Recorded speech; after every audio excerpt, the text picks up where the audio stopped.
பார்க்க பார்க்க ஆனந்தம், பறவை போல உல்லாசம், வேலையின்றி யாரும் இல்லை எங்கும் சந்தோஷம்.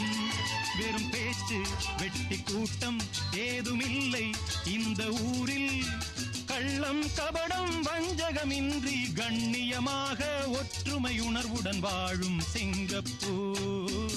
அக்கரை சீமை அழகினிலே மனமாட கண்டேனே, புதுமையிலே